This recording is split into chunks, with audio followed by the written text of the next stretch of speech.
Hi, I'm Charles with the Anime Recap. Today I'm going to explain the psychological thriller called Aragne, Sign of Vermilion.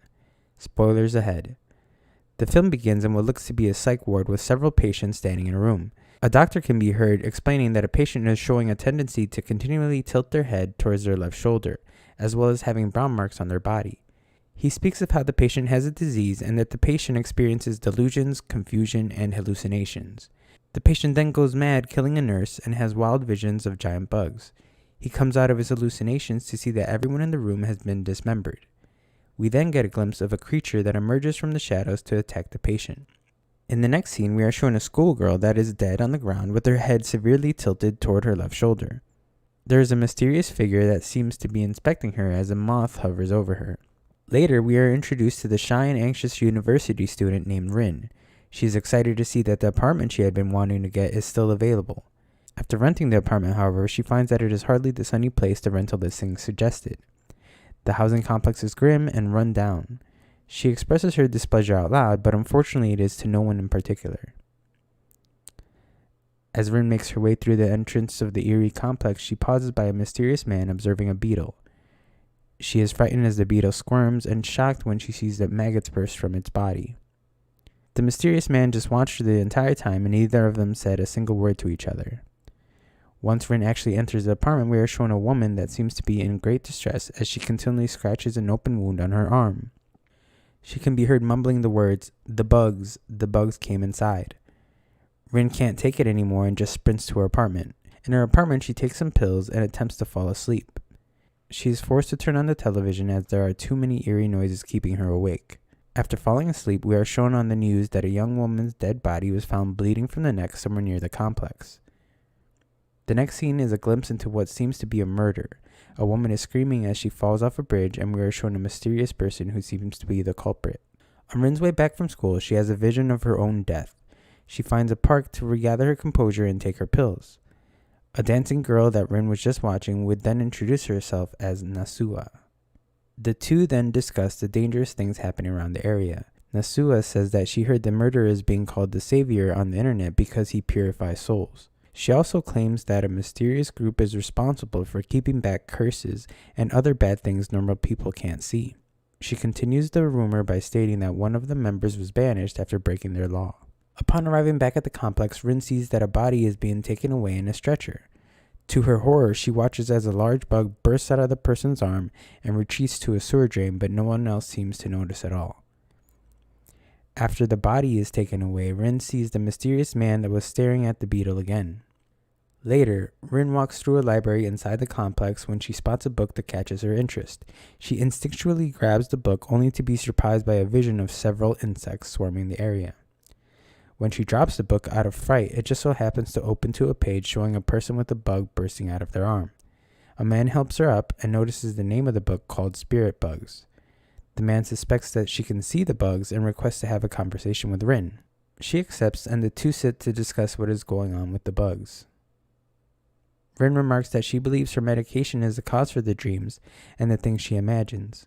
The man says that may not be the case and that the ancients believed that there were bugs called spirit bugs that live within people. It is said that these bugs travel between this world and the next, judging the worth of souls. He tells her that she is not the only one to see them and that many who have seen them before are now dead. He shows her a drawing of a bug and tells her to be cautious of this one specifically as it meant death for the person who drew it. Rin is flustered by the drawing and leaves immediately. As she walks back to her apartment, a mysterious figure appears behind her and begins to chase after her with an electric saw. She manages to run into an apartment and lock the door behind her. The mysterious figure attempts to saw through the door but fails. Rin explores the eerie apartment but is then captured by the figure. Oddly enough, when she wakes up, she is back in her own apartment. While peering over her balcony, she notices the girl from the park, Nasua, entering the complex. She tries to follow her in an attempt to discuss the odd things that are happening, but begins to have some sort of painful attack that causes her to have an unclear vision and then collapse. She later wakes up to see that she is being watched by the mysterious man from the beginning of the film who introduces himself as Seon. He says that he is an observer of insects with the goal of mastering their rituals.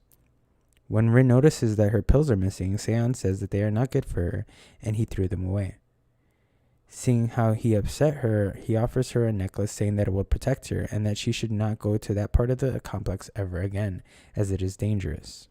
Later, in her room, Rin does some research on the recent killings. She sees that all the bodies have broken necks in the same way, but it appears that all the necks were broken after they were already dead. When looking into why this could be, she discovers a deleted article with the title stating that the murdered bodies match the description of a mysterious disease that struck her area 40 years ago. Upon further research, she finds that 40 years ago the disease was referred to as the tilting sickness, and that those that had it would suffer a mutation of their cervical vertebrae. Interviews revealed that many sufferers of the illness had made contact with red moths, leading to a large-scale extermination. The cause of the incident, however, was not found. In a brief scene, we are shown Sion exploring the apartment Rin had been chased into earlier when he is attacked by an unrevealed object on the ceiling. Elsewhere, Rin crosses paths with Nasua as she dances as usual, but this time Rin feels like something is different, only to ignore her intuition and move on. Later though, she realizes the difference was that Nasua had a tilt in her neck. After this realization, she runs out of her apartment in search of her friend. Upon finding Nasua, she sees that she is covered in red moths. Rin knocks off the red moths and pleads for her friend to go to the hospital, only to be ignored. After following her friend, she finds her in a warehouse, but now her neck has a pretty severe tilt, and something is clearly wrong. Just then, the mysterious figure with the saw appears behind Rin. Rin is being rushed from both sides when blood is splashed after Nasua's head is cut off. In shock, Rin attacks the man, but he reveals to her that he just saved her from what is called a dead soldier. He explains that these soldiers first notice someone is about to die, then their head begins to tilt, and then their spirit bugs leave their body, which becomes this unkillable monster. He says that someone is creating these dead soul soldiers, and it is up to him to find this person. Just then, a car comes crashing into the warehouse, running over and killing the man. Rin is next seen exploring the same room Sion went missing in, and eventually finds Nasua. She hugs Nasua, but Nasua pushes her into a hole in the bathtub. She awakes to find that she had landed on a pile of corpses and goes into a panic. As she explores further, she realizes that the ceiling is covered in red moths. After a short moment of panic, she begins to take action by piling up corpses so that she can reach an air vent she spotted. After exiting the vent, she enters a room where she discovers a film of the experiments from 40 years ago that revealed the disease was not the cause, but the creation of these soldiers was intentional. While she is distracted, one of the corpses becomes reanimated and makes its way towards her location.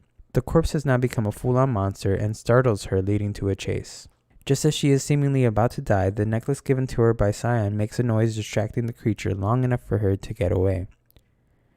Just then, a blue moth similar to the one that surrounded Sion earlier flies into the monster's mouth, destroying it as Rin falls to a lower floor. Here she finds the body of the man she met in the library. While staring at the body in horror, she is stabbed in the chest by a woman in a red dress. Later, Rin awakens to see that she has been strapped to an odd-looking machine. While on this machine, she has a vision of odd bugs crawling on her and overrunning the city.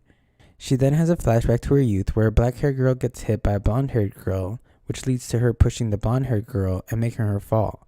After having this vision, Rin begins to turn back time to when she was stabbed, and she gains the ability to blow up the lady in the red dress. She then grows wings as the building explodes. Back to the flashback, it is explained that both the black and blonde-haired girl are named Rin. They are shown to be the very best of friends. Unfortunately, the black-haired Rin's mother hates her and abuses her. One day, when the two Rins have a fight, black-haired Rin pushes blonde-haired Rin, knocking her over and putting her into a coma. We are later shown blonde-haired Rin has grown up and awakens from her coma, perhaps implying that she was in a coma the entire film, only to begin falling into a dark abyss. Dark-haired Rin catches her though and apologizes, saying that she was just jealous. Black-haired Rin is then consumed by the darkness instead. In the final scene, we see that someone awakens to see that a bunch of large bugs have overrun the city.